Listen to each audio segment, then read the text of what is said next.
1 Raja-Raja 11 ayat 1 sampai ayat yang ke-13. Firman Tuhan, Salomo jatuh ke dalam penyembahan berhala. Adapun Raja Salomo mencintai banyak perempuan asing. Di samping anak Firaun, ia mencintai perempuan-perempuan Moab, Amon, Edom, Sidon, dan Het. Padahal tentang bangsa-bangsa itu, Tuhan telah berfirman kepada orang Israel, "Janganlah kamu bergaul dengan mereka, dan mereka pun janganlah bergaul dengan kamu. Sebab sesungguhnya mereka akan mencondongkan hatimu kepada Allah-Allah mereka." Hati Salomo telah terpaut kepada mereka dengan cinta. Ia mempunyai 700 istri dari kaum bangsawan, dan 300 gudik istri-istrinya itu menarik hatinya daripada Tuhan. Sebab pada waktu Salomo sudah tua, istri-istrinya itu mencondongkan hatinya kepada Allah-Allah lain, sehingga ia tidak dengan sepenuh hati berpaut kepada Tuhan Allahnya, seperti Daud ayahnya. Demikianlah Salomo mengikuti Asyoret, dewi orang Sidon, dan mengikuti Milkom, dewa kejijikan sembahan orang Amon. Dan Salomo melakukan apa yang jahat di mata Tuhan, dan ia tidak dengan sepenuh hati mengikuti Tuhan seperti Daud ayahnya. Pada waktu itu Salomo mendirikan bukit pengorbanan bagi Kamos, dewa kejijikan sembahan orang Moab, di gunung di sebelah timur Yerusalem, dan bagi Molok, dewa kejijikan sembahan Bani Amon. Sesudah dilakukannya bagi semua istrinya, orang-orang asing itu yang mempersembahkan korban ukapan dan korban sembelihan kepada Allah-Allah mereka. Sebab itu Tuhan menunjukkan murkanya kepada Salomo, sebab hatinya telah menyimpang dari Tuhan Allah Israel yang telah 2 kali menampakkan diri kepadanya, dan yang telah memerintahkan kepadanya dalam hal ini, supaya jangan mengikuti Allah-Allah lain, akan tetapi ia tidak berpegang pada yang diperintahkan Tuhan. Lalu berfirmanlah Tuhan kepada Salomo, "Oleh karena begitu besar kelakuanmu, yakin engkau tidak berpegang pada perjanjian dan segala ketetapanku yang telah kuperintahkan kepadamu, maka sesungguhnya aku akan menggoyahkan kerajaan itu daripadamu dan akan memberikannya kepada hambamu. Hanya pada waktu itu hidupmu ini akan belum mau melakukannya, oleh karena Daud ayahmu, dari tangan anakmu lah aku akan menggoyahkannya. Namun demikian kerajaan itu tidak seluruhnya akan kugoyahkan daripadanya. Satu suku akan kuberikan kepada anakmu, oleh karena hambaku Daud dan oleh karena Yerusalem yang telah aku pilih." Lawan-lawan Salomo. Kemudian Tuhan membangkitkan seorang lawan Salomo, yakni Hadad orang Edom. Ia dari keturunan Raja Edom. Sesudah Daud memukul kalah orang Edom, maka Panglima Yoab pergi menguburkan orang-orang yang mati terbunuh, lalu menewaskan semua laki-laki di Edom. 6 bulan lamanya Yoab diam di sana dengan seluruh Israel, sampai dilenyapkannya lah semua laki-laki di Edom. Tetapi Hadad melarikan diri bersama-sama dengan beberapa orang Edom dari pegawai-pegawai ayahnya, dan mengungsi ke Mesir. Adapun Hadad itu masih sangat muda. Mereka berangkat dari Midian, lalu sampai ke Paran. Mereka membawa beberapa orang dari Paran, lalu mereka sampai ke Mesir kepada Firaun, raja Mesir.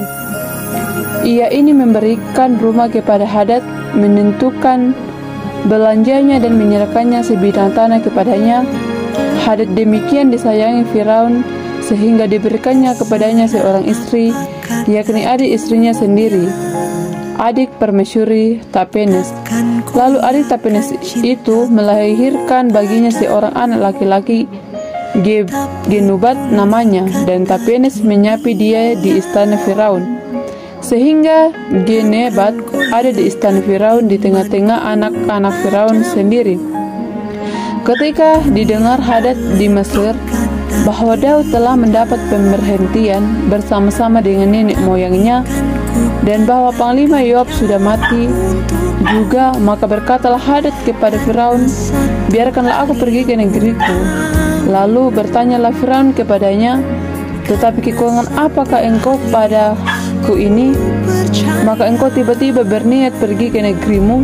Jawabnya, "Aku tidak kekurangan apapun, namun demikian biarkanlah aku juga pergi." Allah membangkitkan pula seorang lawan Salomo, yakni Rezon bin Eliada, yang telah melarikan diri dari tuannya, yakni Hadadezer, Raja Zoba. Ia mengumpulkan orang-orang lalu menjadi kepala gerombolan. Ketika Daud hendak membunuh mereka, maka pergilah mereka ke Damsyik. Mereka diam di sana dan disitulah mereka mengangkat Rezon menjadi raja. Dialah yang menjadi lawan Israel sepanjang umur Salomo. Ia mendatangkan malapetaka sama seperti Hadad. Ia muak akan orang Israel dan menjadi raja atas Aram. Juga Yerobeam bin Nebat, seorang Efraim dari Zereda, seorang pegawai Salomo, dan nama ibunya Zerua, seorang janda, memberontak terhadap raja. Inilah alasannya mengapa ia memberontak terhadap raja. Salomo mendirikan Milo dan ia menutup tembusan tembok kota Daud ayahnya.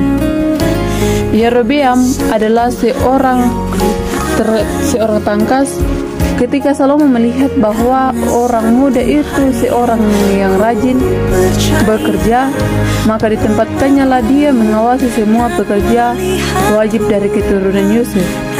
Pada waktu itu, ketika Yerobeam keluar dari Yerusalem, Nabi Ahia orang Silo itu mendatangi dia di jalan dengan berselubungkan kain baru, dan hanya mereka berdua ada di padang.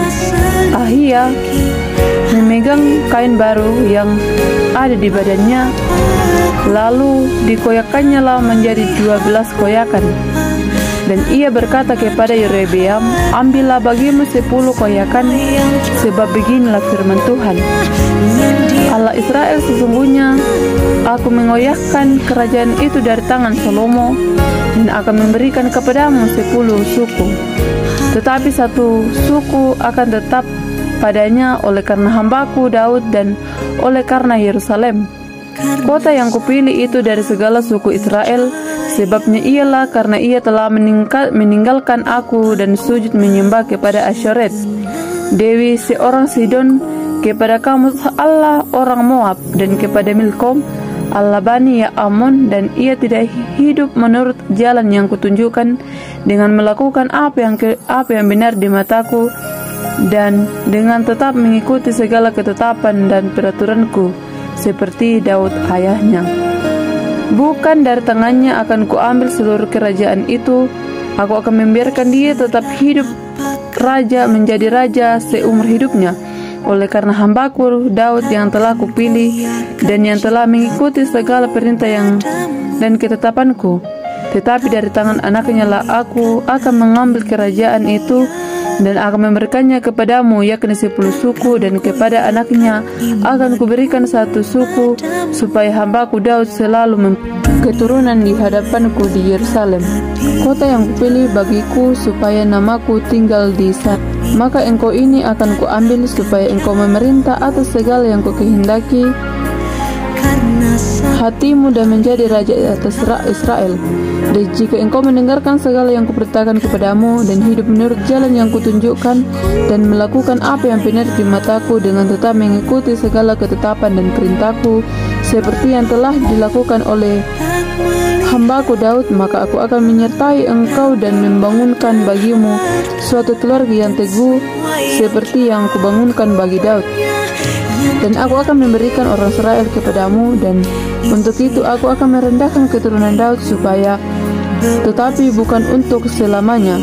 Lalu Salomo berikhtiar membunuh Yerobeam, tetapi Yerobeam bangkit dan melarikan diri ke Mesir kepada Sisak raja Mesir, dan Mesirlah ia tinggal sampai Salomo mati. Selebihnya dari riwayat Salomo dan segala yang dilakukannya dan hikmatnya, bukanlah semuanya yang tertulis dalam kitab riwayat Salomo.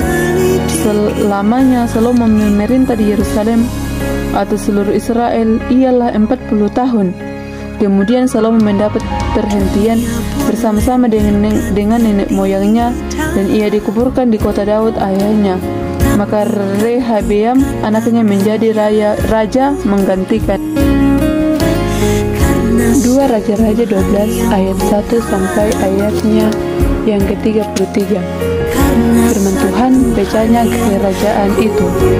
Kemudian Rehabeam pergi ke Sikem, sebab seluruh Israel telah datang ke Sikem untuk menobatkan dia menjadi raja.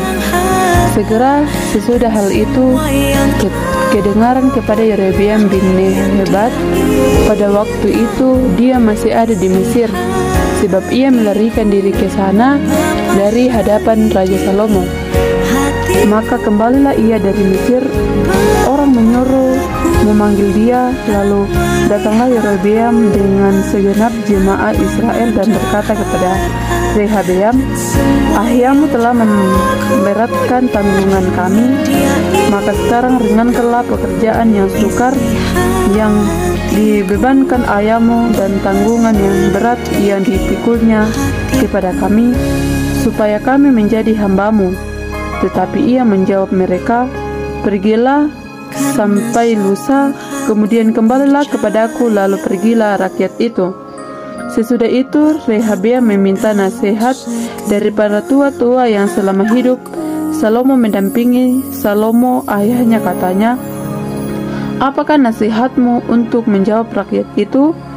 Mereka berkata, "Jika hari ini engkau mau menjadi hamba rakyat, mau mengabdi kepada mereka dan menjawab mereka dengan kata-kata yang baik, maka mereka menjadi hamba-hambamu sepanjang waktu." Tetapi ia mengabaikan nasihat yang diberikan para tua-tua itu. Lalu ia meminta nasihat kepada orang-orang muda yang sebabnya dengan dia dan yang mendampinginya. Katanya kepada mereka, "Apakah nasihatmu supaya kita dapat menjawab rakyat yang mengatakan kepadaku, ringankanlah tanggungan yang dipikulkan kepada kami oleh ayahmu?" Lalu orang-orang muda yang sebaya dengan dia itu berkata, "Beginilah yang harus kukatakan kepada rakyat yang telah berkata kepadamu, ayahmu telah memberatkan tanggungan kami, tetapi engkau ini berilah keringanan kepada kami. Beginilah yang harus kau katakan kepada mereka, kelingkingku lebih besar daripada pinggang ayahku. Maka sekarang ayahku telah membebankan kepada kamu tanggungan yang hebat, yang berat, tetapi aku akan menambah tanggungan kamu. Ayahku telah mengajar kamu dengan cambuk, tetapi aku akan menghajar kamu dengan cambuk yang berduri besi." Pada hari lusanya datanglah Yerobeam seperti yang dikatakan raja, "Kembalilah kepadaku pada hari lusa." Raja menjawab rakyat itu dengan keras. Ia telah mengabaikan nasihat yang diberikan para tua-tua kepadanya. Ia mengatakan kepada mereka menurut nasihat orang muda, "Ayahku telah memberatkan tanggungan kamu, tetapi aku akan menambah tanggunganmu itu. Ayahku telah mengajar kamu dengan cambuk, tetapi aku akan mengajar kamu dengan cambuk yang berduri besi." Jadi raja tidak mendengarkan permintaan rakyat, sebab hal itu merupakan perubahan yang disebabkan Tuhan, supaya Tuhan menepati firman yang diucapkannya dengan perantaraan Ahia orang Silo kepada Yerobeam bin Nebat. Setelah seluruh Israel melihat bahwa raja tidak mendengarkan permintaan mereka, maka rakyat menjawab raja, "Bagian apakah yang kita dapat daripada Daud? Kita tidak memperoleh warisan dari Isai itu. Ke kemahmu, hai orang Israel, uruslah sekarang rumahmu sendiri, hai Daud." Maka pergilah orang Israel ke kemahnya, sehingga Rehabeam menjadi raja hanya atas orang Israel yang diam di kota Yehuda. Kemudian Raja Rehabeam mengutus Adoram yang menjadi kepala Rodi, tetapi seluruh Israel melentari dia dengan batu, sehingga mati. Bahkan Rehabeam hampir-hampir tidak dapat menaiki keretanya untuk melarikan diri kepada Yerusalem. Demikianlah mulainya orang Israel memberontak terhadap keluarga Daud sampai hari ini. Segera sesudah seluruh Israel mendengar bahwa Yerobeam sudah pulang, maka mereka menyuruh memanggil dia ke pertemuan jemaah, lalu mereka menobatkan dia menjadi raja atas seluruh Israel.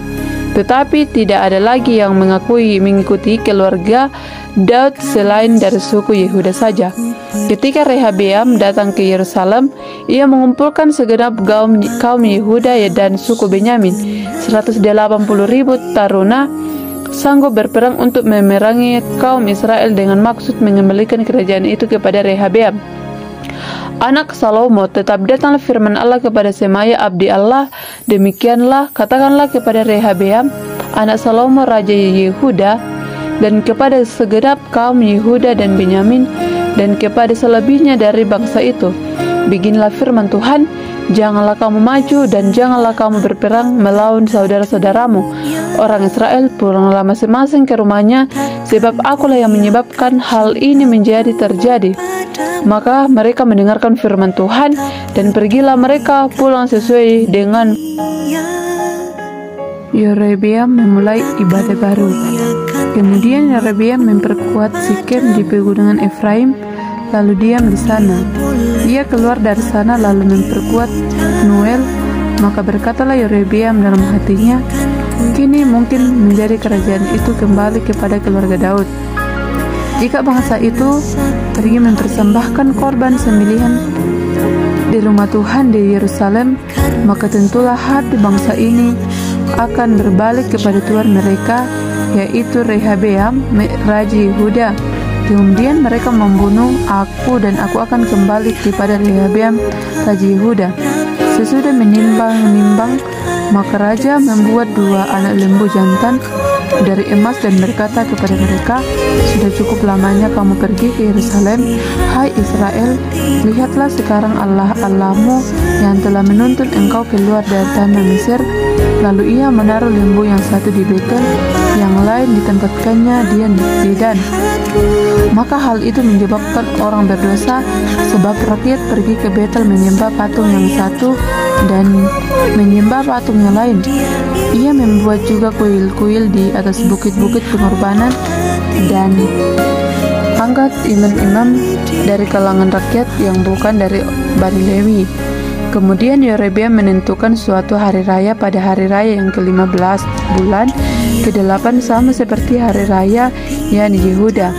Dan ia berdiri naik tangga Mezbah itu, begitulah dibuatnya di Betel. Yakin ia mempersembahkan korban kepada anak-anak lembu yang telah dibuatnya itu, dan ia menugaskan di Betel imam-imam bukit pengorbanan yang telah diangkatnya. Ia naik tanggal Mezbah yang dibuatnya di Betel itu pada hari yang ke-5, hari ke-15 dalam bulan yang ke-8, dalam bulan yang telah direncanakan dalam hatinya sendiri. Ia menentukan suatu hari raya bagi orang Israel, dan ia naik ke tangga Mezbah itu untuk membakar korban. 1 Raja-Raja 13 ayat 1 sampai ayatnya ke-34. Firman Tuhan, abdi Allah dari Yehuda. Sedang Yerobeam berdiri di atas mezbah itu sambil membakar korban, maka atas perintah Tuhan datanglah seorang abdi Allah dari Yehuda ke Betel.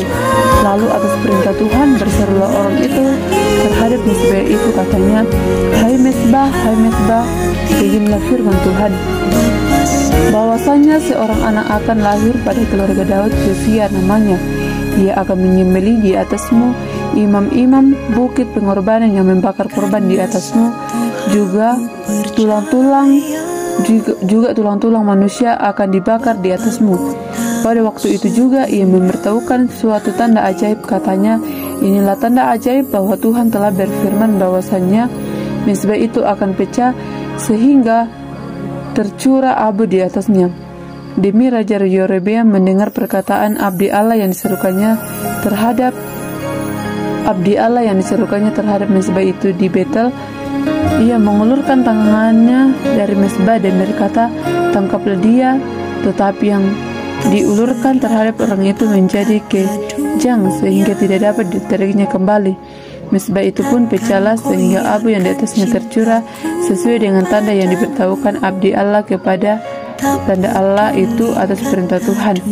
Lalu bicaralah raja dan berkata kepada abdi Allah itu, mohonkanlah belas kasihan Tuhan Allahmu dan berdoalah untukku supaya tanganku dapat kembali. Dan abdi Allah itu memohonkan belas kasihan Tuhan, maka tangan raja itu dapat kembali dan ia menjadi seperti semula. Kemudian berbicaralah Raja abdi Allah itu, marilah bersama-sama dengan aku ke rumah, segarkan badanmu. Sesudah itu aku hendak memberikan suatu hadiah kepadamu. Tetapi abdi Allah itu berkata kepada raja, sekalipun setengah dari isi tanahmu kuberikan kepadaku, aku tidak akan mau singgah kepadamu. Juga aku tidak mau makan roti atau minum air di tempatmu ini. Sebab beginilah diperintahkan kepadaku atas firman Tuhan, jangan makan roti atau minum air, dan jangan kembali melalui jalan yang telah kau tempuh itu. Lalu pergilah ia melalui jalan lain dan tidak kembali melalui jalan yang telah dilihatnya untuk datang ke Betel. Di Betel diam seorang nabi tua, anak-anaknya datang menceritakan kepadanya segala perbuatan yang dilakukan abdi Allah pada hari itu di Betel. Maka mereka menceritakan juga kepada ayah mereka perkataan yang dikatakan kepada raja. Kemudian ayah mereka bertanya dari jalan manakah ia pergi. Lalu anak-anaknya menunjukkan kepadanya jalan yang diambil abdi Allah dan datang dari Yehuda itu. Ia berkata kepada anak-anaknya, "Keledai keledai bagiku." Mereka melenai keledainya baginya. Lalu ia menunggangnya dan pergi mengikuti abdi Allah itu, dan mendapatinya duduk di bawah sebuah pohon besar. Ia bertanya kepadanya, "Engkaulah abdi Allah yang telah datang dari Yehuda?" Jawabnya, "Ya, akulah itu." Katanya kepada mereka, "Marilah bersama-sama aku ke rumah untuk makan roti." Tetapi jawabnya, "Aku tidak dapat kembali bersama-sama engkau dan singgah kepadamu. Aku tidak akan makan roti atau minum air bersama-sama engkau di tempat ini. Sebab telah diperintahkan kepadaku atas firman Tuhan, jangan makan roti atau minum air di sana. Jangan berjalan pulang melalui jalan yang telah kau ambil itu." Lalu jawabnya kepada mereka, "Aku pun seorang nabi yang juga seperti engkau. Atas perintah Tuhan, seorang malaikat telah berkata kepadaku bahwa dia pulang bersama-sama engkau ke rumahnya supaya ia makan roti dan minum air." Tetapi ia berbohong kepadanya. Kemudian orang itu kembali bersama-sama dia, lalu makan roti dan minum air di rumahnya. Sedang mereka duduk menghadapi meja, datanglah firman Tuhan kepada nabi yang telah membawa dia pulang. Lalu ia berseru kepada abdi Allah yang telah datang dari Yehuda, "Beginilah firman Tuhan, karena engkau telah memberontak terhadap titah Tuhan dan tidak berpegang pada segala perintah yang diperintahkan kepadamu oleh Tuhan Allahmu, tetapi kembali dan makan roti dan minum air di tempat ini. Walaupun ia telah berfirman kepadamu, jangan makan roti atau minum air, maka mayatmu tidak akan masuk ke dalam kubur nenek moyangmu." Setelah orang itu makan roti dan minum air, dipelenailah keledai baginya. Orang itu pergi, tetapi di tengah jalan ia diserang seekor singa dan mati diterkam. Mayatnya tercampak di jalan dan keledai itu berdiri di sampingnya. Singa itu pun berdiri di samping mayat itu. Orang-orang yang lewat melihat mayat itu tercampak di jalan dan singa yang berdiri di sampingnya, dan mereka menceritakan di kota tempat kediaman nabi tua itu. Ketika hal itu kedengaran kepada nabi yang telah membujuk dia berbalik kembali, ia berkata, "Dialah abdi Allah yang telah memberontak terhadap kita Tuhan. Tuhan menyerahkan dia kepada singa yang mencabik dan membunuhnya sesuai dengan firman Tuhan yang diucapkannya kepadanya." Lalu berbicaralah ia kepada anak-anaknya, "Belanailah keledai bagiku," dan mereka memelanainya. Kemudian ia pergi dan menemukan mayat orang itu bercampak di jalan, sedang keledai dan singa berdiri di sampingnya. Singa itu memakan mayat itu dan tidak mencabik keledai itu. Nabi tua itu mengangkat mayat abdi Allah itu menaruhnya ke atas keledai dan membawanya kembali ke kotanya sendiri untuk diratapi dan dikuburkan. Mayat orang itu dikuburkan di dalam kuburannya sendiri. Maka diratapilah dia, "Wahai saudaraku."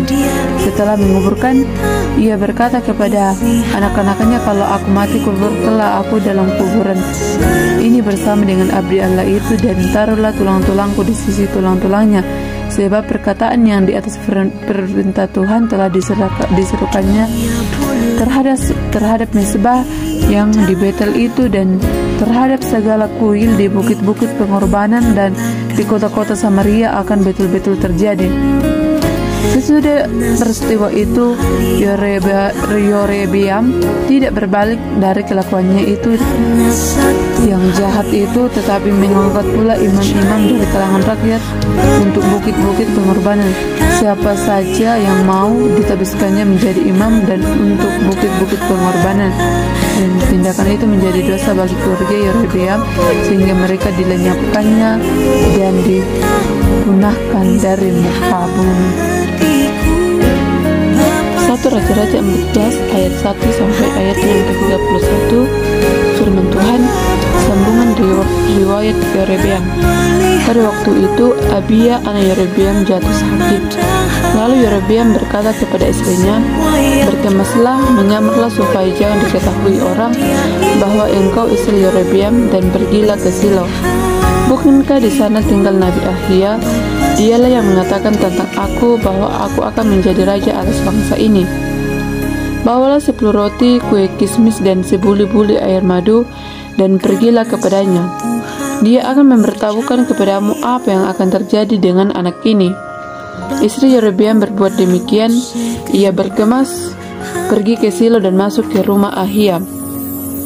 Ahia tidak dapat melihat lagi, sebab matanya sudah kabur karena ia sudah tua. Tetapi Tuhan telah berfirman kepada Ahia bahwasanya istri Yerobeam datang untuk menanyakan kepadamu perihal anaknya, sebab anak itu sedang sakit. Begini-begini harus kau katakan kepadanya. Ketika perempuan itu masuk, berbuatlah ia seolah-olah ia orang lain. Tetapi segera sesudah Ahia mendengar bunyi langkah perempuan itu, sementara melangkah masuk pintu, berkatalah ia, "Masuklah, hai istri Yerobeam. Mengapa engkau berbuat seolah-olah engkau orang lain? Aku disuruh menyampaikan pesan yang keras kepadamu. Pergilah, katakanlah kepada Yerobeam, beginilah firman Tuhan Allah Israel, aku telah meninggikan engkau dari tengah-tengah bangsa itu dan mengangkat engkau menjadi raja atas umatku Israel. Aku telah mengoyakkan kerajaan dari keluarga Daud dan memberikannya kepadamu, tetapi engkau tidak seperti hambaku Daud yang tetap mentaati segala perintahku dan mengikuti aku dengan segenap hatinya dan hanya melakukan apa yang benar di mataku. Sebab engkau telah melakukan perbuatan jahat lebih dari semua orang yang mendahului engkau, tetapi engkau dan telah membuat bagimu Allah lain dan patung-patung tuangan, sehingga engkau menimbulkan sakit hatiku. Bahkan engkau telah membelakangi aku, maka aku akan mendatangkan malapetaka kepada keluarga Yerobeam. Aku akan melenyapkan daripada Yerobeam setiap orang laki-laki, baik yang tinggi maupun yang rendah, kedudukannya di Israel. Aku akan menyapu keluarga Yerobeam seperti orang menyapu tahi sampai habis. Setiap orang yang daripada Yerobeam yang mati di kota akan dimakan anjing, dan yang mati di padang akan dimakan burung yang di udara. Sebab Tuhan telah mengatakannya. Tetapi bangunlah dan pulanglah ke rumahmu. Pada saat kakimu melangkah masuk kota, anak itu akan mati. Seluruh Israel akan meratapi dia dan akan mengumpulkan dia, sebab hanya dialah daripada keluarga Yerobeam yang akan mendapatkan kubur. Sebab di antara keluarga Yerobeam hanya padanya lah terdapat sesuatu yang baik di mata Tuhan Allah Israel. Dan Tuhan akan membangkitkannya seorang raja atas Israel yang akan melenyapkan keluarga Yerobeam seperti kenyataan sekarang ini. Kemudian Tuhan akan menghajar orang Israel sehingga tergoyah-goyah seperti gelaga di air, dan ia akan menyentakkan mereka daripada tanah yang baik ini yang telah diberikannya kepada nenek moyang mereka. Ia akan menyerahkan ke seberang sungai Efrat di sana, oleh karena mereka yang telah membuat tiang-tiang berhala mereka dan dengan demikian menyakiti hati Tuhan. Ia akan lepas tangan terhadap orang Israel oleh karena dosa-dosa yang telah dilakukan Yerobeam dan yang mengakibatkan orang Israel berdosa pula. Sesudah itu, bangkitlah istri Yerobeam dan pergi, lalu sampailah ia ke Tirsa. Pada saat ia masuk melangkahi ambang pintu rumah, matilah anak itu. Mereka menguburkannya dan seluruh Israel meratapi dia sesuai dengan firman Tuhan yang diucapkannya dengan perantaraan hambanya Nabi Ahia. Selebihnya dari riwayat Yerobeam, bagaimana ia berperang dan bagaimana ia memerintah, sesungguhnya semuanya itu tertulis dalam kitab sejarah raja-raja Israel.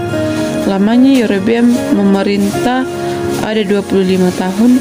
Kemudian ia mendapat perhentian bersama-sama dengan nenek moyangnya. Maka anaknya menjadi raja menggantikan dia. Sombongan riwayat Rehabeam. Adapun Rehabeam anak Salomo, ia memerintah di Yehuda. Rehabeam berumur 41 tahun pada waktu ia menjadi raja, dan 17 tahun lamanya ia memerintah di Yerusalem, kota yang dipilih Tuhan dari antara segala suku Israel untuk membuat namanya tinggal di sana. Nama ibunya ialah Naamah, seorang perempuan Amon. Tetapi orang Yehuda melakukan apa yang jahat di mata Tuhan, dan mereka menimbulkan cemburunya dengan dosa yang diperbuatnya mereka, lebih daripada segala yang dilakukan nenek moyang mereka. Sebab mereka pun juga mendirikan tempat-tempat pengorbanan dan tugu-tugu berhala dan tiang-tiang berhala di atas setiap bukit yang tinggi dan di bawah setiap pohon yang rimbun. Bahkan ada pelacuran bakti di negeri itu. Mereka berlaku sesuai dengan segala perbuatan keji bangsa-bangsa yang telah dihalau Tuhan dari orang Israel. Tetapi pada tahun kelima zaman Raja Rehabeam, majulah Sisak Raja Mesir menyerang Yerusalem. Ia merampas barang-barangnya perbendaharaan rumah Tuhan dan barang-barang perbendaharaan rumah raja. Semuanya dirampasnya. Ia merampas juga segala perisai emas yang dibuat Salomo. Sebagai gantinya Raja Rehabeam membuat perisai-perisai tembaga yang dipercayakannya kepada pemimpin-pemimpin bentara yang menjaga pintu istana raja. Setiap kali raja masuk ke rumah Tuhan, bentara-bentara membawa masuk perisai-perisai itu, dan mereka pula yang mengembalikannya ke kamar jaga para bentara. Selebihnya dari riwayat Rehabeam dan segala yang dilakukannya, bukanlah semuanya itu tertulis dalam kitab sejarah raja-raja Yehuda. Dan terus-menerus perang ada di antara Rehabeam dan Yerobeam. Kemudian Rehabeam mendapat pemberhentian bersama-sama dengan nenek moyangnya, dan ia dikuburkan di samping nenek moyangnya di kota Daud. Nama ibunya ialah Naamah, seorang perempuan Amon. Maka Abiam anaknya menjadi raja menggantikan dia.